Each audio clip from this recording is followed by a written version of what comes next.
Hello students, welcome to LEELA'S tutorial. So today let us see the second application of plant tissue culture, that is micropropagation. What do you mean by micropropagation? It is producing plantlets from a microscopic cells. So when we inoculate a explant is any part of the plant body which can be cultured in plant tissue culture media to produce plantlets. So this explant, when you are inoculating in a media, it is multiplying. Either it is forming a callus or it is directly developing into a shoot.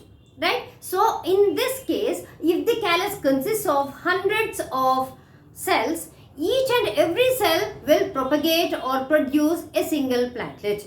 Is that clear? So you are getting a clone of cells. That means a bunch of plantlets are obtained from a group of cells. Right? So callus is producing a clone of plantlets. Okay? So these plantlets are morphologically and physiologically they are similar. Hence, this micropropagation is also referred as clonal propagation, where you are going to propagate a clone of plantlets. Right? Where you are going to produce, you are going to culture them in a closed vessel under aseptic condition. That is in plant tissue culture lab. Right? So let us see what are the steps involved in it. First you are going to select a plant, right, which must be a mature plant, disease free plant. Right? So after that, the donor plant selection, you are going to select the explant, which part of the plant you are going to go for the culture process. Then after selection, it is surface sterilization. Again, surface sterilization is a process of removing the contaminants or the microorganisms from the explant. So here over the explant there may be dust and also the microorganisms present in the air may be present. In order to avoid that surface contaminants, you have to go for surface sterilization. Surface sterilization can be done by using mercury chloride, sodium hypochlorite, calcium hypochlorite, right? Hydrogen peroxide, or you can make use of silver nitrate, anyone, right? Anyone you are going to surface sterilize it, then you are going to air dry it in laminar airflow, right? Then the explant whatever. So if I take only a part of this donor plant, now I have selected this as the explant. This explant, or I may select this apical, right? So then the explant is inoculated in the plant tissue culture media.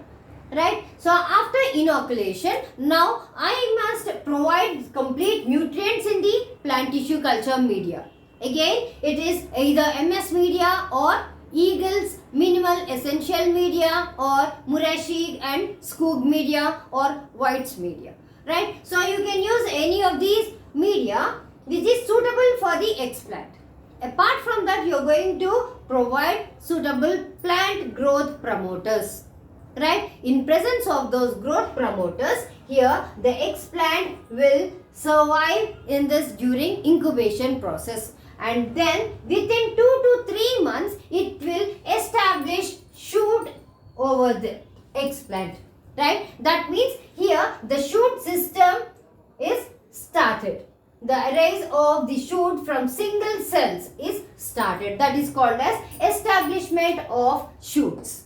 So when this happens, after 2 to 3 months of inoculation and incubation, you get the small shootlets. Now once the shooting is started, then what you do, when the proliferation is high, what happens? Not only from the apical, even from the axillary, you can see axillary shoot formation.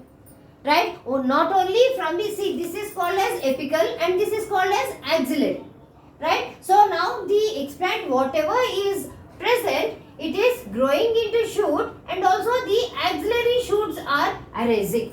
So what you do, you have to increase the shoot multiplication in order to produce more number of plantlets. Right? Each shoot will be a independent or individual plantlet. So what you do? You subculture these, pick these, right, under sterile condition, separate all the shoots which are arising. right? Separate all those and go for subculture process. Subculture process means again you are going to inoculate in a fresh media, right? Already shoot is present, so what you want? You want roots. So what you do? You inoculate. You first separate all the shoots which are multiplying at a faster rate. Then like this you are going to take hundreds of tubes, right? So individually each plantlet will be separated and then they will be producing auxiliary shoots. Again those shoots will be separated. So like that you are going to carry that process for 4 to 8 cycles. Right? When you are carrying this for 4 to 8 cycles, you will be getting hundreds of plantlets. Right? So those hundreds of plantlets either in a petri plate or in a glass jar, right? Under aseptic condition, you are going to inoculate them in a rooting media. Right? The shooting media consists of auxin to cytokinin 1:3 ratio. Right? So auxin to cytokinin, it is 1:3 ratio. In rooting media, auxin to cytokinin is 3:1. So now the root initiation or root formation is observed. So once you get the shoot and the root, the complete organs are formed. Right? The plant organs are shoot and root. So now the plantlets are complete. Then after 4 weeks, you are going to transfer them into a unit cells. Unit cells are nothing but small cup-like containers, right? So in these cup-like containers, you are going to put the artificial soil, right? It is not the contaminated outside environment soil. It is the sterilized soil provided with all the nutrients which are present in this plant tissue culture media, along with your growth promoters. So everything is ready-made. And also here you have shifted them from the lab condition to out, right, to the outside environment. So what happens? The temperature may be high, okay, and also here they were growing in semi-solid media, but here it is the solid soil, okay, or the artificial soil is solid. So what you do? In order to maintain the humidity or the wetness in the soil, you add certain gel beads. Okay, so that they retain the moisture in the soil and does not allow the soil to dry and also plant to dry.